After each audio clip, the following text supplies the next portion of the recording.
Welcome everyone to the next talk in the series of epidemiology course. Today's speaker is Dr. Subhash Salunke, and title of his talk is about impact of epidemiology on policy. Dr. Salunke has a vast experience and has been a senior advisor to President Public Health Foundation of India. He has been a director of Indian Institute of Public Health. At international level, he has been a assistant regional director, WHO Zero, and has also been a WHO representative in Indonesia. He has been a regional advisor on communicable diseases in WHO Zero, and he has also many international and national publications. With this introduction, I would like to invite Dr. Salunke for his talk. Over to you, Dr. Salunke.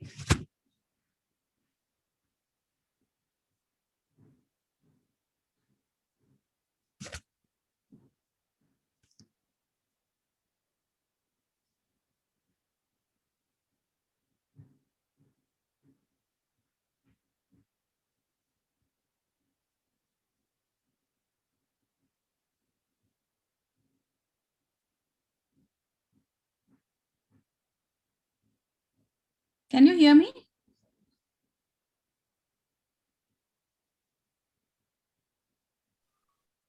We can hear you, Shilpa, but I don't see Salunke sir. Yeah, he's there. He's there. You can unmute, sir, and then. Yes.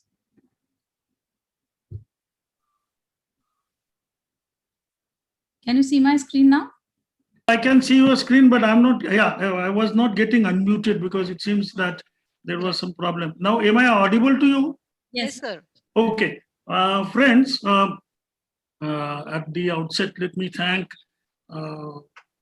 colleagues who have graciously allowed me to interact with you guys, because I feel this is a very, very important group. And before going to the topic or subject itself, I personally feel that the way situation is evolving in our country from the perspective of public health and its application, it's quite obvious that we will require large number of people who are trained in public health and every aspect or many aspects of the public health, and epidemiology is the key, or the, you can say, anchor sheet as far as the public health is concerned.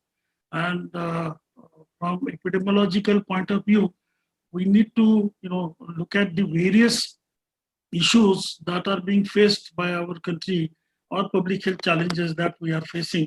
And these challenges require to be addressed both at the national, at the state level. As you are aware, our country is so vast, and so also some of our states are also bigger than many nations. So under the circumstances, we need to have the combination of what are the policies that need to be both evolved and ultimately implemented at local and at the national level. And from that perspective, COVID-19 pandemic is an excellent example how we got involved. Next slide, please. Actually, can I have a next slide, please? Yes.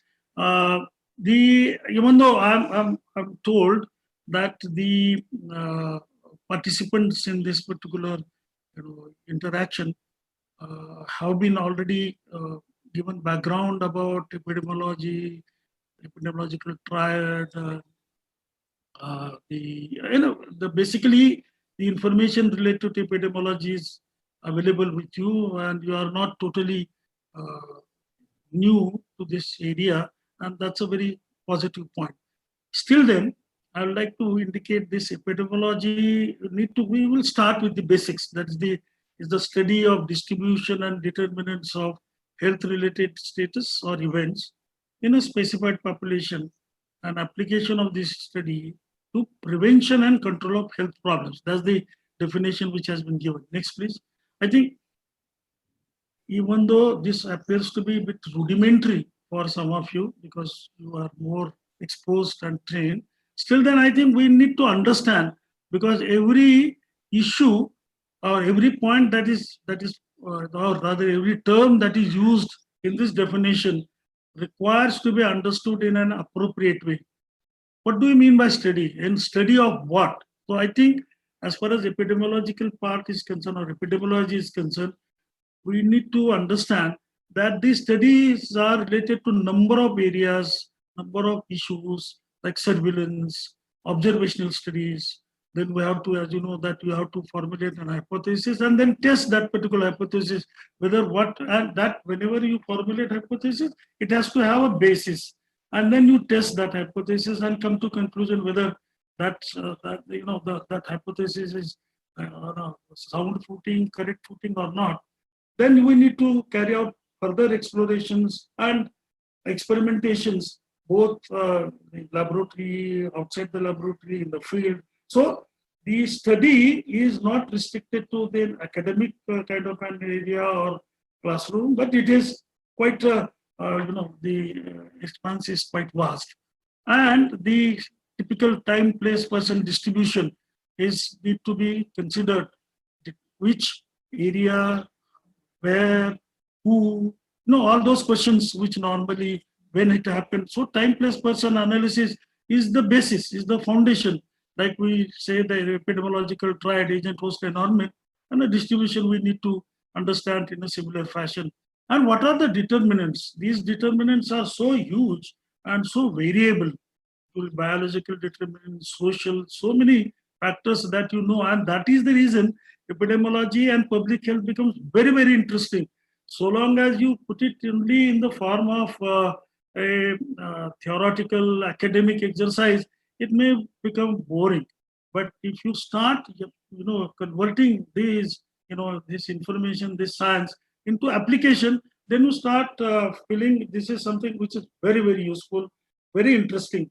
And another point that I wish to, at this juncture, bring to notice that even though epidemiology has been, this term or this particular word has been used so frequently by so many people, the meaning of this particular term is being understood by so differently. And then you'll find that if you look at the structure of the health system that functions in our country, whether at central level, whether at the state, local levels, the perceptions are so different, and that perceptions ultimately will go on changing. And that is one reason that we need to, at least at particular area, have a sort of an all people coming on same platform. That should be the effort, and that's where the knowledge or the study of epidemiology is going to be extremely useful. And I personally feel that the knowledge and the information related to the epidemiology need not be at a very high level. Those who are postgraduates, PhDs, that will be one. But I personally experienced and felt that even my multi-purpose worker at the subcenter, the doctors or medical officers at the PHC play a very significant role if we try and bring out and evolve the information, knowledge, and its application, and try and put it into such a way in their perspective, it becomes interesting for them and they start taking part in it with the full enthusiasm. So what we need to understand is that the study, the distribution, the determinants, and what do you mean by health-related status and events? Like, it is going to be related to diseases, deaths, behavior of the population, behavior of the people. Then what do this status will also relate to what do you understand by the positive health, reactions to prevention and treatment. So all these issues are the ones which can be looked from the perspective of epidemiological study, and then understanding from each of these and using that information for application towards prevention and control. That is the public health measures and the policies. So this is the way the term, which is defined in an academic fashion, theoretical fashion, if it is appropriately understood, and then after understanding, try and translate into the actions, that becomes really very interesting. Next slide, please. So if we start looking at the epidemiological policy, and if we go to the next step, the last segment of this definition that we have just now studied, application of this study to prevention and control of the health problem. So ultimately the study is expected to be directed towards the problems which are health problems, public health problems, and for that, what kind of measures of prevention and control need to be adopted and why? Why don't you just think that, okay, like for example, if you take, I'm jumping the gun, but let me give you a very simple example. When COVID started, everyone saying that, please go ahead and take this churna, that churna, then kadas, then chawanprash, then somebody said vitamin C in high doses, zinc. Everything was being discussed as if this is the best way of prophylactic medicine from the perspective of prevention of one disease or its complication.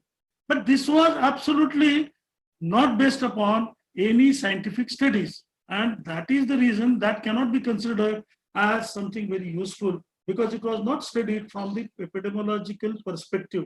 So please understand this, that the application of the knowledge that comes out of this study for prevention and control of the health problems is not in isolation. It is interlinked.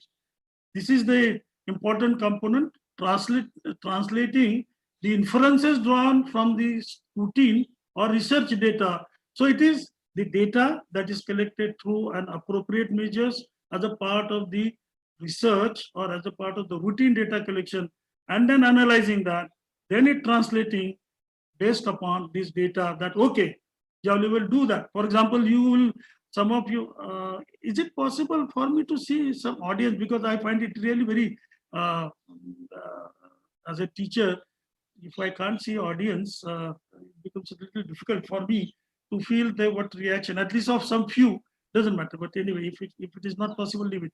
The point that I was trying to say that you will remember those days where the then president of US, the great man, thanked India and insisted on India to give hydroxychloroquine, HCQ, Yes. because that was considered as the remedy for prophylaxis. And then what happened? Are you aware today that hydroxychloroquine, HCQ, is now out of the list from ICMR and from our standard treatment and prophylactic protocols? It's totally out. Yeah. So a classic example where without epidemiological studies, what we have done is using a medicine or a remedy which had no basis. After we realized that there is no basis, it was, really taken out. So the roots of the epidemiology, which have direct impact on the public health policies, can be interconnected. It is interconnected. It is interconnected towards the areas of population, health prevention, most importantly, health services, and finally, based upon data, the health information, which is the key and which is the strong and solid foundation on which the inferences and application is dependent. Next, please. So the policy routes for the epidemiological evidence are variable. I'm just few examples. I'm placing it for your consideration and information. The population level policies are the ones which are going to be based upon epidemiological data and then its application. For example, we say that, as far as smoking in general is extremely harmful. But in addition to that, if it is done in the enclosed places, it is more dangerous, more harmful. So this information has a direct relevance from the population level policies that are being made. Similarly, the prevention and promotion related policies that have been evolved, for example, immunization policies, food fortification, because when you look at the deficiencies are occurring, malnutrition is occurring, all these have been studied carefully based upon epidemiological investigation studies, and then the policies have been evolved related to prevention of malnutrition, prevention of micronutrient deficiencies, or health promotion in general. So every policy has a basis which is on a very strong footing, and that is what is being examples are given. Health service related policies and health information related policies are dependent upon, because based on the, say for example, as far as maternal and child tracking system that got evolved in last 1 decade or so has become so critical from the perspective of, if you take broader perspective, you want to reduce the morbidity, mortality, children, the reproductive age, women, the maternal health, all these have got evolved because the information that has been collected very systematically as a part of the epidemiological, sort of an, studies. And that, even though it may not have been, indicated in the same term, but it got evolved because of the health information coming out of the systems and through the national health programs being implemented throughout the country.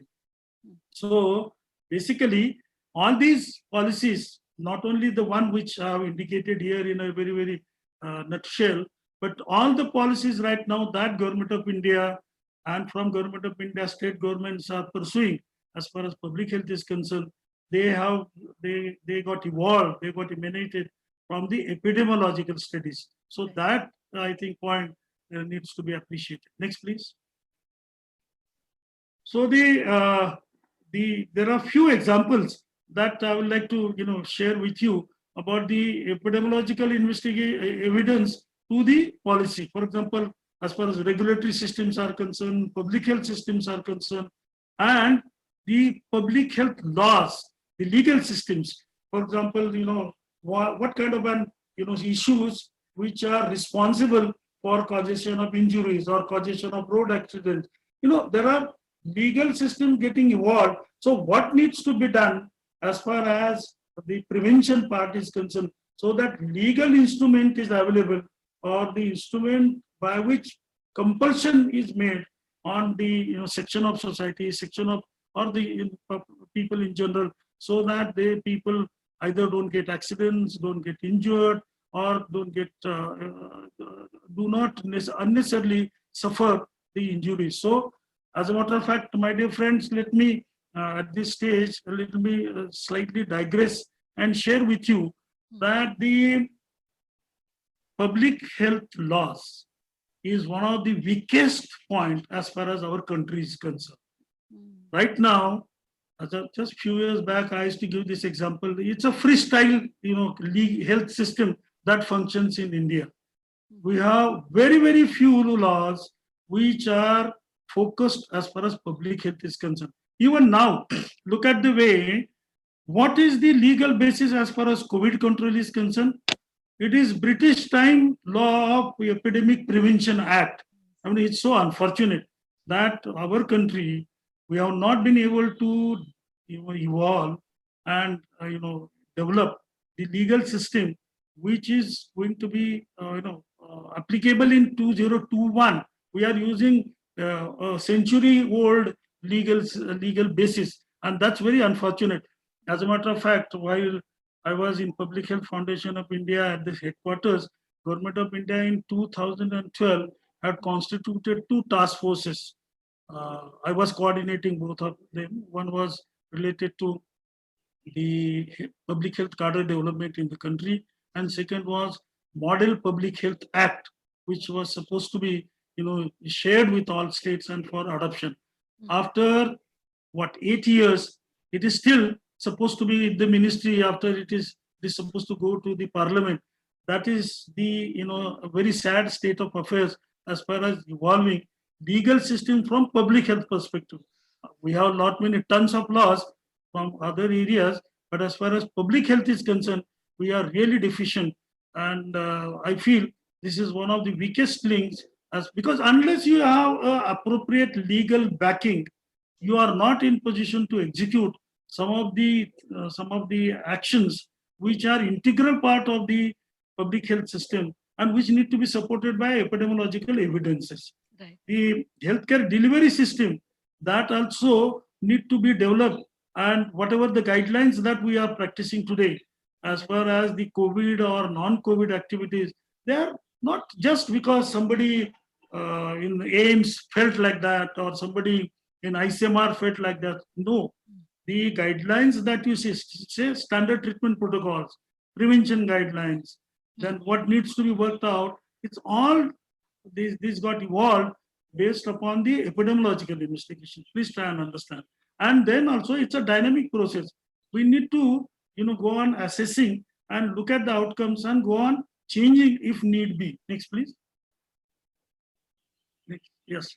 So next slide, please. So let's take COVID as the, sort of an, in a very nutshell, try to put it as a case study. So salient initial activities carried out by the epidemiologists during COVID pandemic in the initial place. It was a kind of an, you will realize, you must be recollecting that March 2020, this whole, outbreak, which was initially perceived as it is unlikely to impact everyone. And there were a lot of people, both at the central level and the state level, who were saying, it has come from China, it may affect some people, but need not become so terrible pandemic. And that the situation started getting, it got evolved. And because of the interdisciplinary expertise of the epidemiologists which were pooled from field epidemiology, clinical epidemiology, and some of the experts from various IITs and other institutions nationally and internationally also prepared what is called mathematical modeling. And then they went on indicating and saying that we are predicting that don't be under the wrong impression that this is going to go away. I'm sure most of you will remember that the speech of Honorable Prime Minister that time. He said, okay, within next 3 weeks or a month or so, we will feel very happy about it and it is going to go away. So that was the kind of an perception at the highest level that this is unlikely to become a very serious issue. However, because of these modeling, because of the kind of an predicting, we realized, oh, sorry, sir. And at this stage, let me assure all of you, even though I can't see you, let me assure all of you, I have stated this with the Honorable Chief Minister of Maharashtra and Honorable Deputy Chief Minister of Maharashtra. I'm making a very studied statement. One, COVID is not going to go away, not only in 2021, but even in 2022 or 2023. This wonderful virus, this you call wonderful or whatever it is. Yes. Yeah. So this virus and its progeny, whatever that you say, Delta, Delta's beta, Delta's beta, these are all going to remain with us at least for next few years. And that prediction is something which is not best because Dr. Salunke suddenly one day got an idea and some koi Baba unke sapne mein aaye and that Baba gave him this wonderful knowledge. No way, sir. I am stating this particular statement that I'm making with the highest level of authority, both in state and outside at the national level, is based upon the epidemiological information that has been gathered both internationally and nationally. The point that I'm trying to make, that interdisciplinary expertise of epidemiologists has been able to give comprehensive picture or the picture from the perspective of designing national and local policies. And you will also remember that initially we were discussing this, what is the reproductive rate? So what the possibility of one person transmitting to other, that means the virus is likely, it's a respiratory virus, it transmits through respiratory route, it's a droplet. Initially, you remember, COVID is one disease which has fooled many people, including so-called experts and including so-called experts organization like WHO. I was part of WHO once upon a time. It has fooled CDC Atlanta, it has fooled WHO, it has fooled every so-called greatest knowledgeable epidemiologist and scientist. It has fooled President of America, it has fooled number of people. So, because initially we were saying, no, it's only droplet and there is no airborne transmission. Initially, some wonderful fellow said, no, don't use mask. Then he said, nothing doing.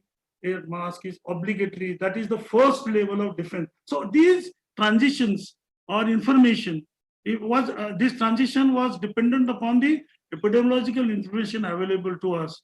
And then initially we were saying that symptomatics are the key for transmission of this particular virus. Then came the data, and they said, sorry, sir, it is nearly 60% asymptomatics who are propelling this particular pandemic. So this was known to us only because the data was generated, the epidemiological analysis was carried out, and today, with fair amount of confidence, we say it is not only droplet infection, it's airborne infection, the surface contact with the viral sufficient, if it is the dose, it is likely to be responsible for transmission, comparatively low. Please try and understand, between the three, surface contact or responsible, the surfaces being responsible for viral transmission is the least one. So this is known because of the data that has been collected, and it is now fairly well known that the asymptomatic, both in younger generation, particularly in children, and also in the adult population, are the ones who are responsible for spread of the disease if you do not follow the COVID appropriate behavior. Next, please.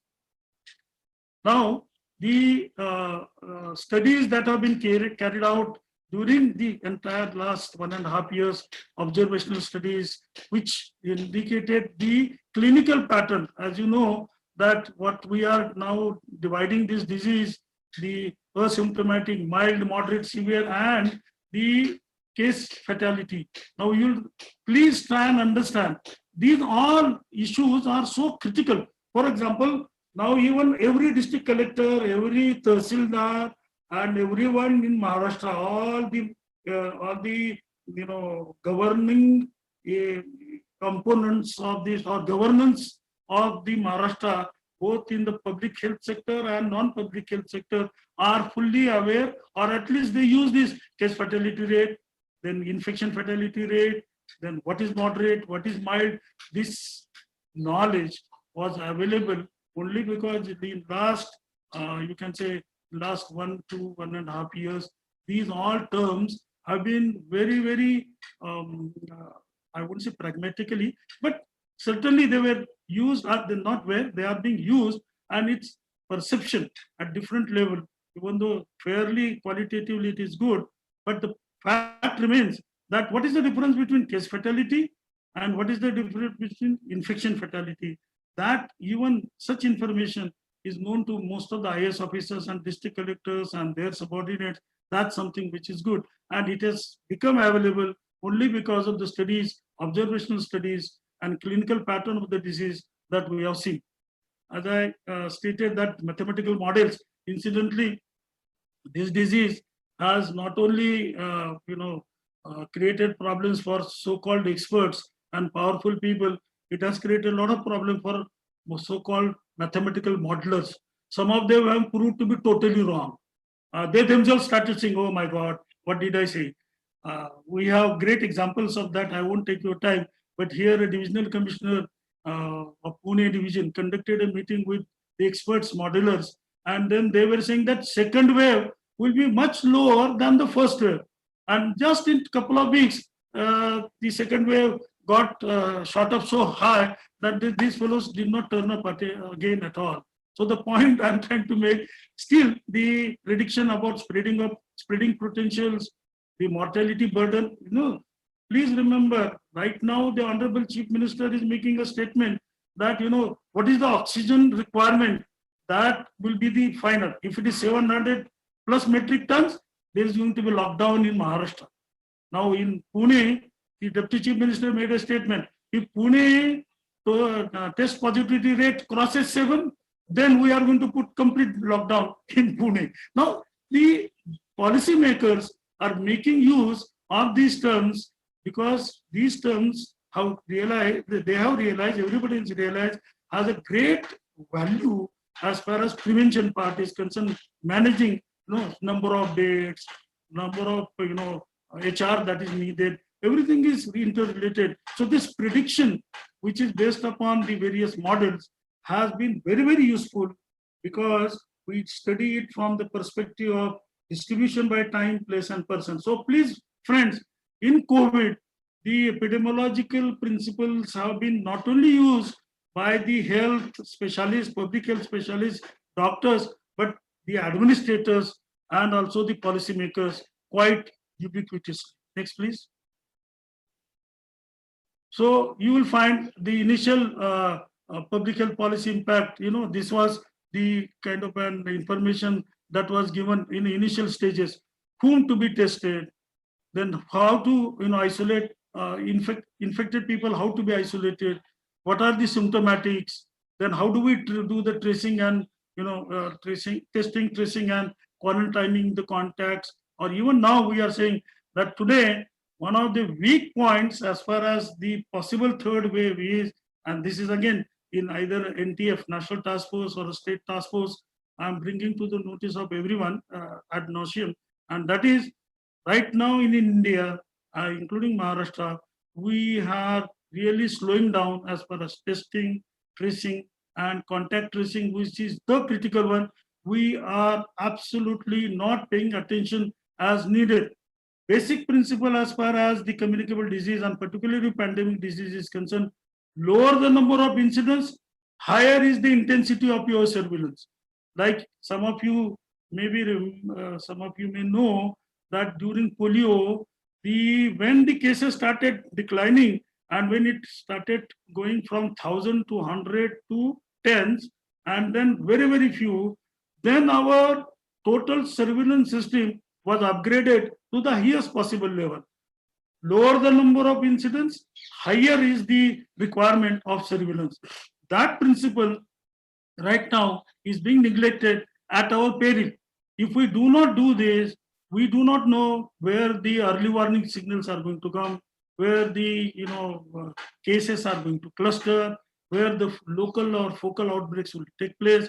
If this information is not available, then there is going to be an explosion.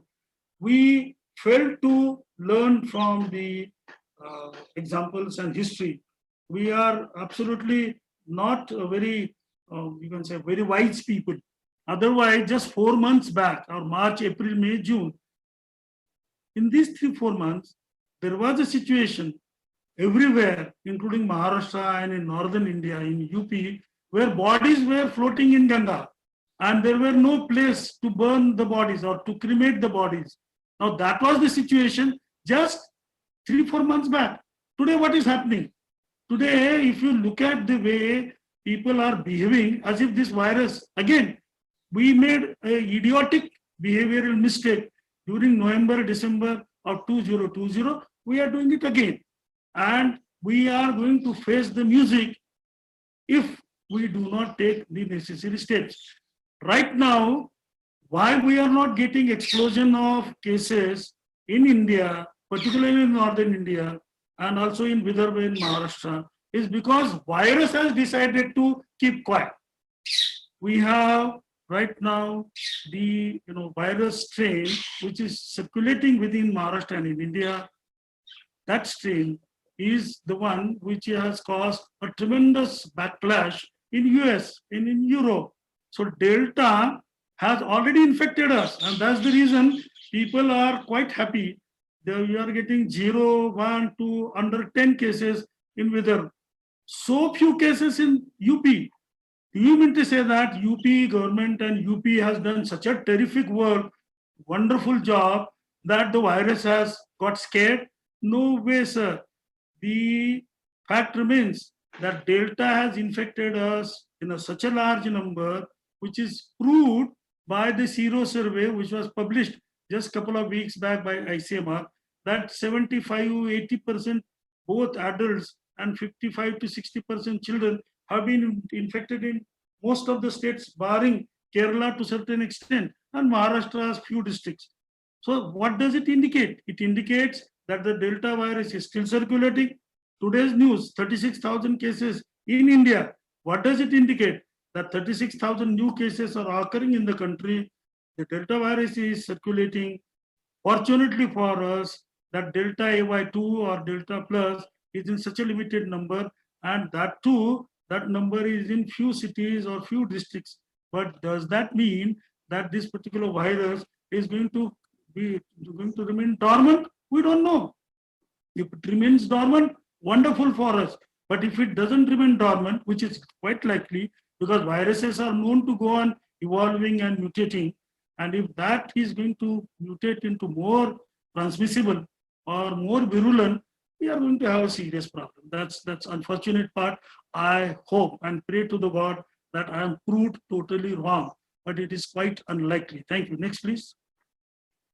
So that was the initial part. But if you look at the subsequent activities, which were again based upon epidemiology, its impact, as far as the COVID-related public health policy was, healthcare epidemiology predicting and shaping. Based upon the prediction, we started saying how many beds will be required, how many ICU beds will be required, how many oxygen beds with oxygen support will be required, ventilators will be required. Now these figures are now even at the taluka level known to BDOs, Tahsildars, all the elected leaders of Panchayat Samitis or Panchayat Raj system. This is only because we went on saying number of cases likely to occur, what are the likelihood from infection to the disease, and if out of that, say out of that 2% will require ventilators, say 2% or the total number will be around 4% will be requiring oxygen support, etc., etc. So these numbers came out of these predictions, and based on that, the total requirement has been worked out, and to a great extent, it has helped us. Even today, the policy of the state government of Maharashtra is that calculate 150% time. That means if you had 100 cases, prepare for 150 cases for a given district, for a given taluka, and for that, how many doctors, how many experts, how many beds, how many ICU beds will be required, ventilators required, most important, oxygen support. And that is how then similarly, as I say, human resource and their training needs. Now we are saying that the potential of getting the infecting more children than first and second wave that has been predicted, and that is the reason that say like state of Maharashtra, a task force of pediatricians have been created by the chief minister, and that particular task force is now developing the treatment protocols for children, pediatric ICUs. As I was also contributing in saying that you are unlikely to get neonatologists and pediatricians in every block, but then train the MBBS doctors who are already there in the CHCs and ensure that initial screening and initial management is possible. Only when ICU beds will be required, that we will be transferring these patients to either sub-district hospitals or district hospitals. So this came up, this kind of a policy was formulated because of what happened, the data collected, predicted, and then these policies have come up. Similarly, in clinical epidemiology, what drugs are needed? You remember initially the hydroxychloroquine was considered as a wonder drug. Then came this remdesivir. All of you are aware how this remdesivir procurement became a political issue and how people were standing in queue to ensure that their relatives get adequate quantity of remdesivir, which eventually turned out to be useless. I won't say useless. Useless is not the correct word. Eventually, it turned out to be not that very critical for everyone.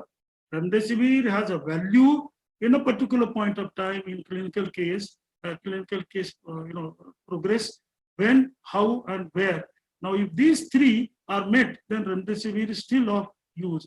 Because I'm part of the state task force where the clinical experts are there, and those protocols have been already shared. They are now known to even primary health centers in Maharashtra, also in other states. So that's the great thing that happened because of the clinical epidemiological studies that have come up. Then vaccines. Now you will remember the total development of vaccine that has occurred in last 1 year, 1.5 years. The greatest achievement of all of us at the global level is that we have, this world has been able to develop the vaccine in a shortest possible time of less than 2 years. And today it has application as far as the, that's how we have been able to give 55 crore people at least one dose in India. I think that is based upon the trials of vaccine that has been carried out by the vaccine industry of this country and globally, and that was dependent upon the clinical epidemiology studies and which was translated into the vaccine manufacturing. Next, please. Next slide, please. Yes, this is just a couple of more slides and I'm going to finish. Now you will find that using the public health, the public health social measures and non-pharmaceutical interventions for using as an indicator for interventions. For example, now take this, use of face masks, we are given 1 number, social distancing 2nd, movement restriction 3rd, and total lockdown 4. Now, these 4 interventions are the responses that have been, evolved based upon what level of transmission that has taken place. For example, there are no cases. That means we don't have to use lockdown. We don't have to even use the movement restrictions. Initially, it was considered that even masks are not needed. As far as I am concerned now, globally, masks are needed. So even though it is said now adequate is 0, I'll start putting, even though there are no cases, I will put use of mask 1 in R, adequate, moderate, and limited. So like this, if there are sporadic and imported cases, what intervention need to be carried out, clustering the cases, community transmission 1 level, 2nd level, 3rd level, and if it is total community transmission, we will have to use lockdown as one of the most essential features to ensure that the pandemic doesn't progress. Now, see, there are peculiarities of responses from different countries and different states. In our country, I remember somehow the health ministry, government of India, was totally averse as far as the community transmission term is concerned. I just can't understand. That time also I fought with this guy. I said, community transmission, क्या डरावनी इतनी चीज term है कि जो government of India के everybody says, no, don't use it. No, don't use it. I said, if it is so simple that if you do not have a kind of an index case that you can locate, and in a given locality, now the situation has occurred, like in Pune, in initial part, all the Ravivar Pet and Shukrawar Pet and everyone, nobody came from Middle East or China to ensure that the community transmission takes place in Ravivar Pet or Pune. But no, don't use community transmission. So some of us were a little more, you can say, unscientific in understanding and its application, because here we were saying no, community transmission has taken place. People are transmitting within their own houses in their localities. It's a community transmission. So let us use the measures, whether they are moderate or whether they are, even severe if need be. That is the lockdown. Next, please. So this decision making was dependent upon the data, the information, the knowledge that was derived through the epidemiological studies. So policies have been shaped due to the various indicators, policy related to healthcare services, isolation, quarantine, whom to be quarantined, when to be quarantined, whom to be hospitalized, how many days you have to keep that person, do we need testing before the patient is discharged, after how many days. So testing, treatment, vaccination, lockdown, unlocking, everything. Right now we are, as a matter of fact, yesterday we had meeting as far as starting the schools in Maharashtra. There are 2 groups now, 2 sections. Some say, no, don't open the schools. While some of us are saying, no, let us slowly, in a phased fashion, think of starting unlocking and opening the schools. Next, please.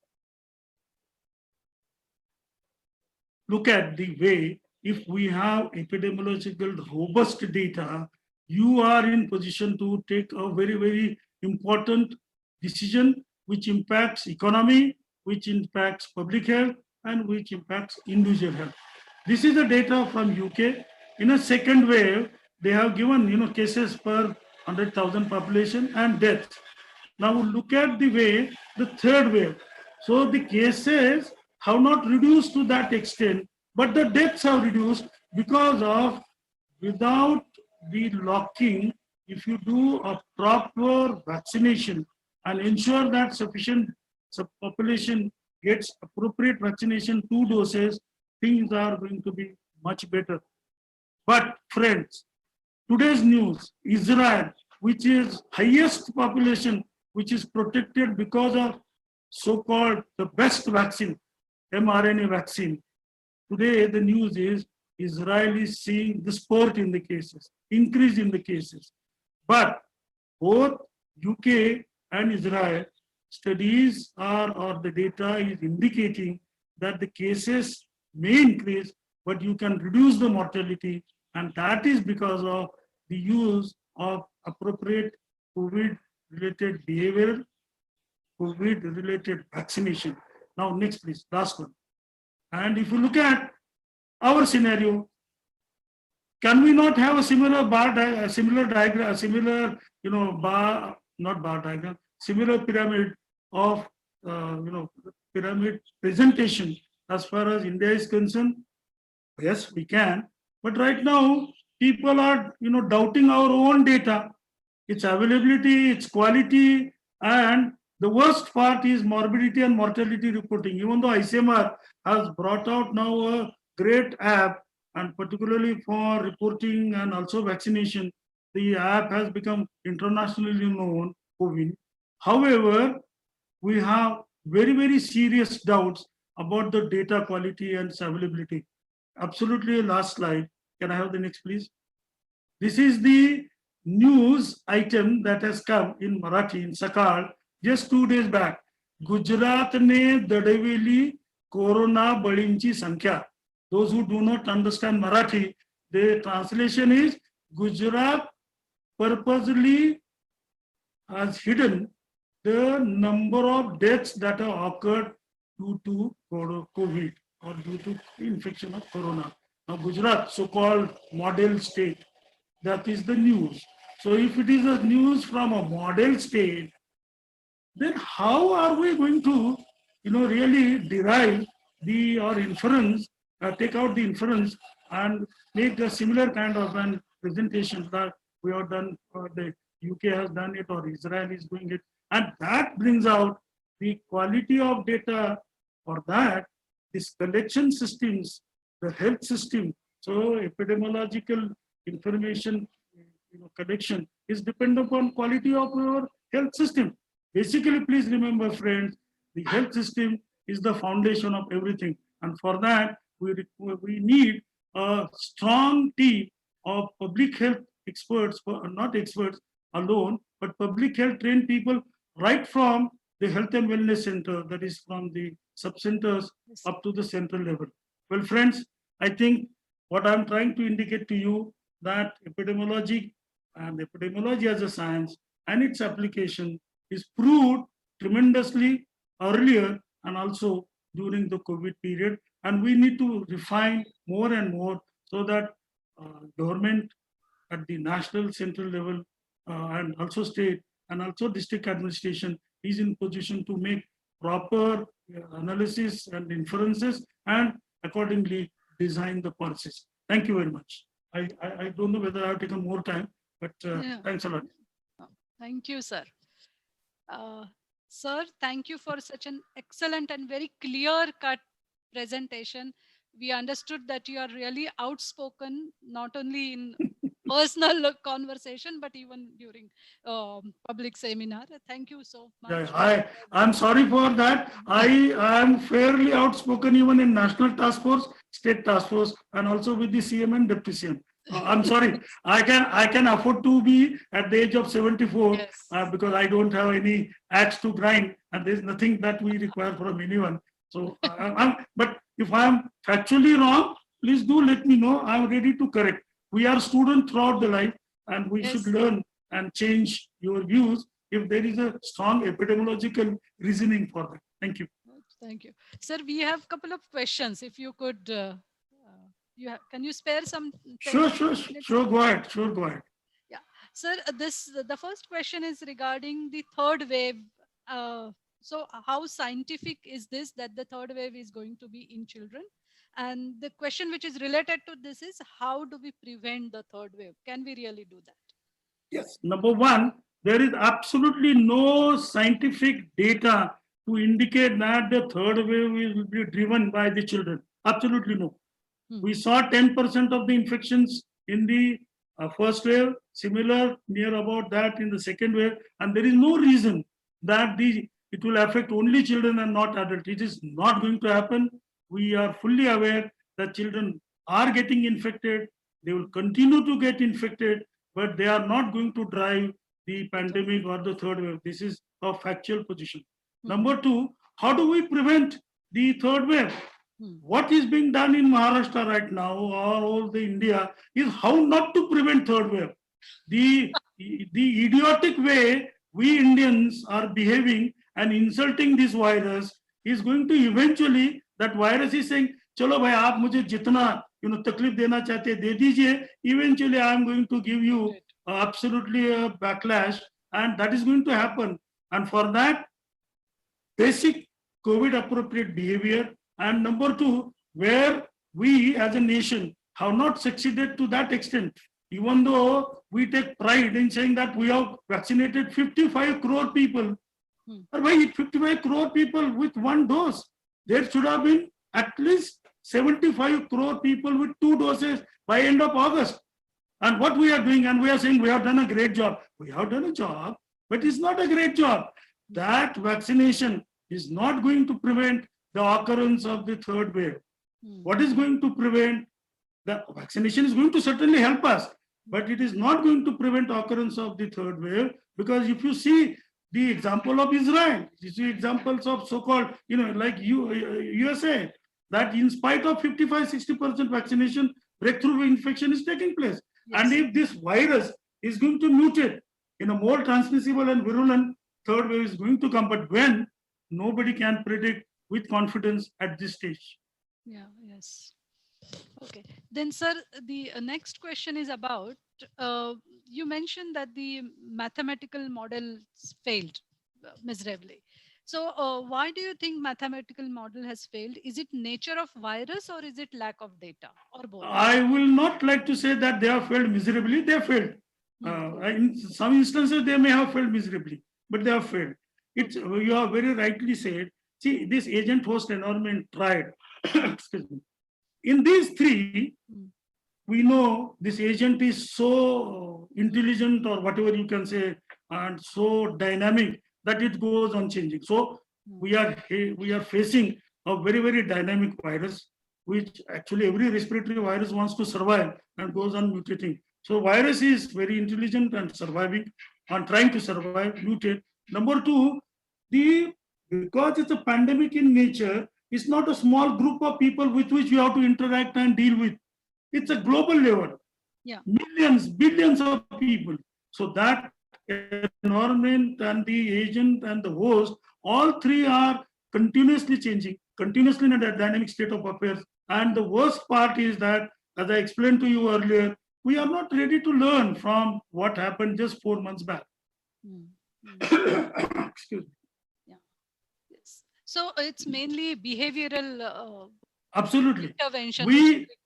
We knowing fully well that what we are doing is wrong, still we behave in that fashion. And as I go on repeatedly using that word, this can happen only when people are a more percentage of the idiotic people are there, and that seems to be the situation. Otherwise, tell me that, knowing fully well, we are discussing this in a parliament, and now all those new ministers are doing those yatras, Jana Yatra, this. Oh, yes. I mean, what is this? I am so disturbed that to tell a rickshawala that, my dear fellow, you are not using mask, and that's nonsense. You don't do that. What do we tell to the honorable minister, sir, that you are bringing hundreds of people and thousands of people who are not using mask? Kisko kaun bataye? I mean, this is the situation of our wonderful country and wonderful leaders. Yes, yes. And we experienced same thing last year also. Exactly. Absolutely. And we are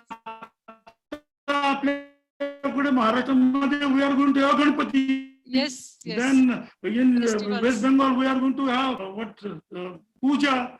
Yeah, yes. And North India, God save us. Everything is according to their desire. Right. So, so the next question is, do you think we will achieve herd immunity with the given vaccinations? We have already, because we have already achieved herd immunity to a wonderful extent. That is the reason North India, Vidarbha, right now is having so few cases. It's only because of the, there are a lot of discussion on herd immunity, Yes. but yes. see, when will you get so few cases? Only if you have immunity among substantial number of people, or and that is through infection immunity or vaccine immunity. On vaccine front, in spite of the number that I have just quoted, that doesn't give you guarantee that is going to protect 60-70% of population. It is not. So right now we have a strong herd immunity because of infection, and that is protecting us. But how long it will, That when that antibodies will go down, and how long this situation will remain is not absolutely sure. We are not sure about it. right. Sir, just one question, and that is related to vaccine. People are saying that even after taking 2 doses, we have seen breakthrough infections. So is third dose required? What is your opinion?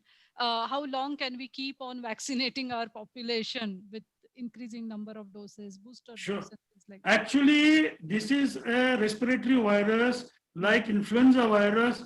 The booster dose will be required, definitely, and because the 2 doses of a vaccine that is available in India does not guarantee lifelong immunity. I'm not an immunologist or vaccinologist, but I know this much, that this vaccine gives a partial immunity, which is going to decline after a period of 6, 7, 8 months, and only those particular, but third dose, when we are not in position to even give 1 dose to a crores of people, what are we talking about the third dose?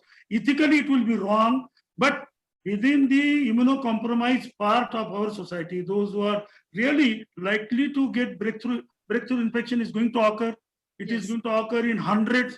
It is already occurring. Yeah. So breakthrough infection, see, the difference between breakthrough infection in India and in US is one, the breakthrough infection that is occurring in US and UK is due to Delta. While Delta has already infected us and killed a lot of people. Yeah. And because of that, the breakthrough infection that is taking place in India is comparatively smaller, but it will remain like that so long as this wonderful virus is not changing. It remains Delta, doesn't mutate so badly, things are okay. But the moment there is going to be a very potent, transmissible, virulent variety of mutant virus, then we are going to have really serious problem. So that means we have to learn to live with the virus. Absolutely. And not ever let guards down. And our economy will have to be designed in keeping in mind that the virus is going to be there and it will have its impact on people, their lives and the economy. And the best part is we have to appreciate that as a country, as a nation, we have utterly neglected public health. In last 70 years, irrespective of the government, whether this government or earlier government have paid only lip service to the public health. absolutely. Look at the way I feel so disgusting that in a vast country like India, how many virological laboratories of excellence or centers of excellence are there? One NIV, another one in South Indian India, CMC Vellore. What are our the institutions like AIMS? Can they consider that they are the best public health institutions, training institutions, research institutions? This country requires at least one center of excellence at every state, with the virology, with bacteriology, with microbiology as the basic discipline evolved. We have not paid any attention. We only talk. We believe in rhetoric. Yes, absolutely, sir. And that's a great suggestion of having public health excellence center in each state. Why not in each district? That's a different. Why not in this district? Yes. But at least it's one state. Yes. Kindly allow me to say one more word. I remember 9 years back when I had interacted with earlier health minister, Mr. Ghulam Nabi Azad, and also then with Dr. Harshvardhan, exactly in 2013-14. I had made this particular statement. I said, sir, we have around 8,000 blocks in our country, say 9,000. Yes. What you need in these 9,000 blocks, we have 9,000 public health trained people in every block, one, and every district at least a team of 8 or 10 people. That means what you require at 10, 15,000 public health trained people is not only the doctors, but microbiologists, epidemiologists, social scientists, and build a team. Start with the block, go up at the central level. In 5 years, I had told him that time, in 5 years, India will make a tremendous progress with what? Minimal possible investment, or whatever investment that is needed. Please do it. Both of them said, wow, Dr. Salunke, wonderful, wonderful suggestion. Dr. Harshvardhan minuted it. It is on my file. It was minuted that every state should be able, must evolve public health cadre. Only Odisha did it after our 3 years, continuous efforts to assist them. That is the way our wonderful governments function. That is, then what we are going to get as a response from the virus, and this is not going to be the last pandemic. Yeah, yes. Interaction between human and animals is so tremendous that the outbreaks are going to occur locally, and possibility of pandemic is definitely there. Why only talk about this pandemic? Future pandemics are bound to come. How are we going to prepare ourselves to face them? Yes, yes, absolutely, sir. It's everything is in our hands now. It's our behavior which is going to drive the next few days or few years, I would say. And thank you, sir. I cannot thank you enough, but thank you for your excellent presentation as well as answering these questions. Very enlightening. And with this, on behalf of Pune Knowledge Cluster and Pune University, I thank you for giving this great seminar. Pleasure.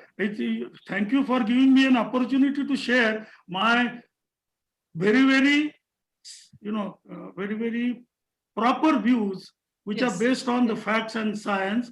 Absolutely. Some people may not like it, but I don't care much about that. No. Sir, in academics, everything is out over there. That's what we should encourage. Thank you very much. God bless you. And some of your colleagues who are listening to me or who are part of your team should try and take this particular theme forward, at least within their own institution, their district, their state, and do something good for the country. God bless you guys. Yeah. Okay. Thank you, sir. Bye-bye. Namaskar. Take care. Bye.